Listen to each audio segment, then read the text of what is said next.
Welcome to the thrilling world of the Count of Monte Cristo by Alexandre Dumas. Today, we're diving into a pivotal section from chapters 28 to 47. Our journey continues with Edmond Dantès, a once young and hopeful sailor wrongfully imprisoned. Now he resurfaces as the mysterious and formidable Count of Monte Cristo. Set against the backdrop of France's turbulent post-revolutionary years, the Count of Monte Cristo weaves a tale of betrayal, vengeance, and redemption. Gathering his allies, riches, and disguises, Dantès is on an intricate quest for retribution against those who conspired to imprison him.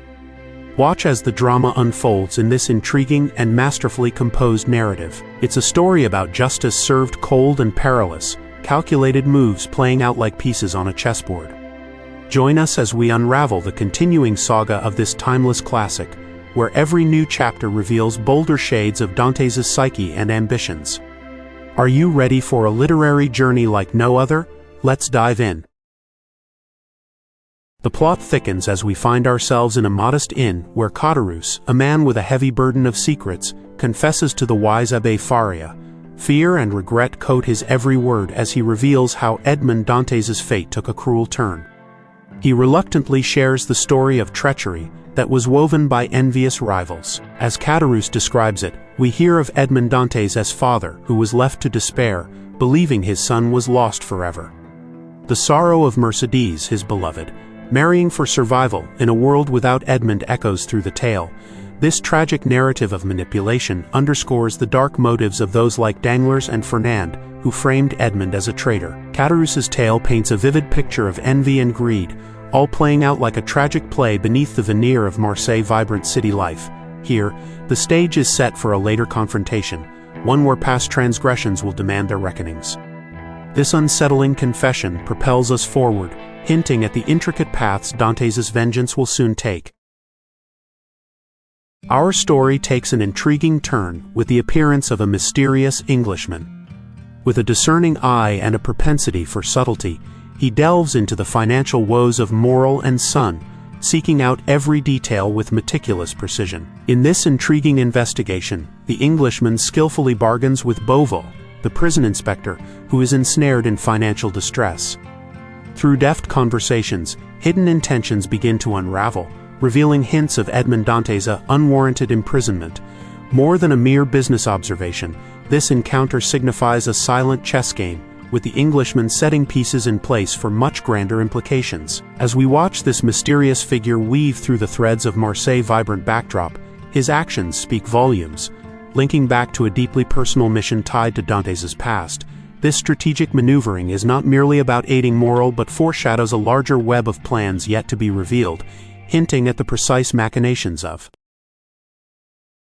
As financial ruin looms over Morrel, the once thriving shipowner finds himself on the brink of despair. But as the saying goes, it's always darkest before the dawn. Enter a letter signed by the enigmatic Sinbad the sailor, offering a glimmer of salvation. This philanthropic figure, secretly our own Edmond Dantès, orchestrates a miraculous intervention. A red silk purse filled with money and a diamond mysteriously appear, settling Morrel's debts. And then, incredibly, his beloved lost ship, the Pharaon, sails back into the harbor with full cargo. These acts of quiet generosity spark new life into Morrel's family and business, showcasing Dantès' intricate planning and resourcefulness. Morrel's miraculous turn of events exemplifies the Count's deep commitment to those loyal in his absence, highlighting a dual identity, one of justice seeker and benevolent savior. This act of restoring Morrel not only revives hope, but also sets the stage for larger-scale actions, reflecting the complexity and depth of Dantès' return as the Count of Monte Cristo. Our journey now takes us to the exotic island of Monte Cristo, where young Franz d'Épinay stumbles into a world unlike any other. A world wholly ruled by the mysterious Sinbad the sailor. But as you might have guessed, this enigmatic persona is yet another guise of Edmond Dantès. Franz is welcomed into an opulent cave, brimming with treasures and rare luxuries collected from the far corners of the earth. Here, Dantès, as Sinbad, captivates him with tales of limitless freedom and unseen horizons, This surreal adventure serves as a window into the vast resources and tactical brilliance Dantès has acquired during his transformation. This encounter plants the seeds of curiosity and foreshadows the intricate paths of justice and retribution. For Franz, it's more than an encounter. It's an invitation to ponder the infinite possibilities that beckon from this cyclical tale of vengeance and mystery. Little does he know what this revelation signifies or the path it will carve as the story unfolds in the subsequent Carnival of Rome. The enchanting city of Rome is alive with the pulsing energy of Carnival, a spectacle celebrating life and revelry. In the midst of this vibrant frenzy, Franz d'Épinay reunites with his good friend Albert de Morcerf. Their spirits are high as they soak in the gaiety and colors, but whispers of bandits and hidden intrigues hum through the air. And almost as a part of the show's act, the legendary figure of the Count of Monte Cristo emerges, triggering unbridled curiosity. For Franz and Albert, this unexpected appearance is more than a mere coincidence. This festival, much like the Count himself, offers a dazzling facade with secrets lurking beneath. It entwines their destinies with his complex network of plans, a web of fate meticulously spun by Edmond Dantès. We're left wondering how the evening's revelations will ripple through their lives as the night deepens, preparing us for the philosophical turning point that awaits in our story's next chapter. The scene shifts to a grim spectacle at the heart of Rome, the highly anticipated execution at Piazza del Popolo. Among the sea of onlookers are Franz and Albert, their eyes drawn to the chilling events unfolding before them. Their conversation floats over the morbid theater, exploring the raw themes of justice and vengeance. Dantès shares his own reflections, delving into a philosophy ingrained by his suffering and injustices endured. He believes that true justice often demands a matching retribution, an eye for an eye, so to speak. This tense dialogue underscores Dantès' deep-seated desire for personal retribution against his wrongdoers. The execution closes with an unsettling sense, foreshadowing the entwined fates that will soon unravel as the story continues into a decisive rescue mission, a new chapter testing the courage of our characters. Amidst the celebrations of Rome, a twist of fate sees young Albert de Morcerf in an unexpected predicament when bandit Luigi Vampa takes him as a hostage. The notorious outlaw thinks he's won a prize, but he has yet to reckon with the reach of Edmond Dantès. Swiftly, Dantès steps into the clandestine lair with the unwavering poise and authority that only he can wield. Engaging Vampa in earnest negotiation, Dantès convinces him to release Albert. His mere presence and word are enough to resolve a situation where gold or ransom might have prevailed. Free once more, Albert's gratitude knows no bounds towards the Count, who in this daring rescue demonstrates the depth of his influence. An unexpected bond is forged, one that sets the stage for shifting personal dynamics as our tale prepares to transition from the vibrant chaos of Rome to the poised atmosphere of Paris. Paris, the city of lights, beckons once more. This time, the Count of Monte Cristo, with Albert de Morcerf by his side, steps into the vibrant panorama, ready to weave his way through societal intricacies. With each handshake and whispered conversation, Dantès meticulously crafts connections, carefully weaving friendships and alliances. These relationships play a dual role, appearing as cordial ties and serving as strategic pillars anchoring his deeper concealed intents. The true mastery lies in the subtlety of his social chess, with every move calculated, every word weighted. In this grand performance, Dantès transitions from orchestrator to observer, setting the stage for the revelations that lie ahead. As we prepare to delve deeper, the past will soon unfold its secrets, intertwining with the present in this masterfully crafted narrative.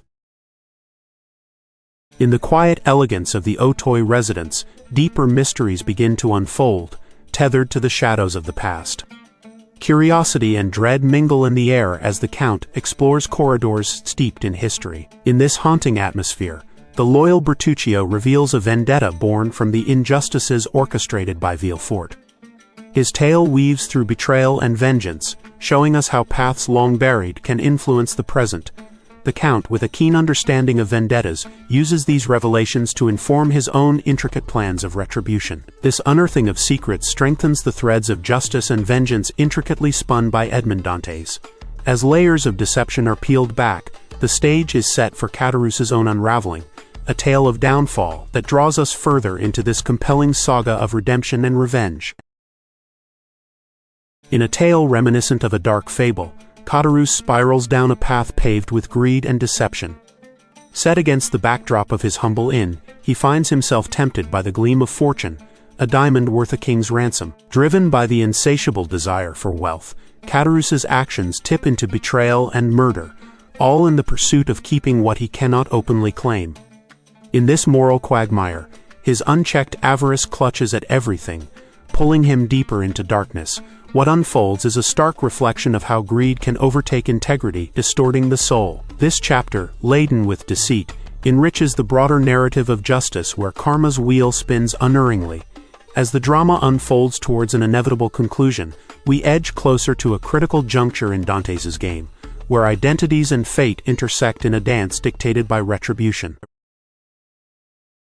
The stage is set for a grand orchestration of fate and identity, where Edmond Dantès pulls the strings with meticulous precision.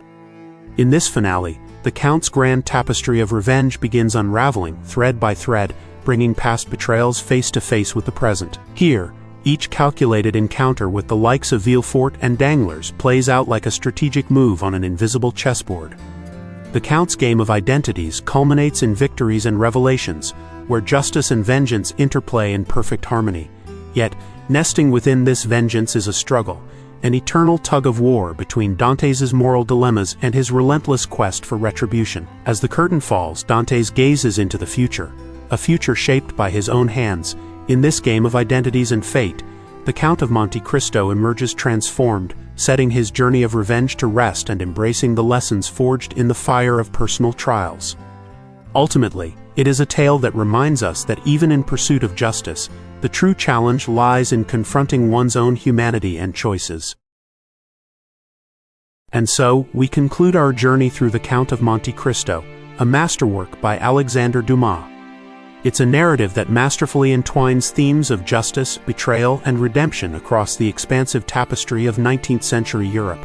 Dumas crafts a story that makes us ponder life's complexities, urging us to reflect on our own moralities and choices. Through the Count's arduous quest for revenge, we're reminded of the endurance of hope and the profound weight of forgiveness.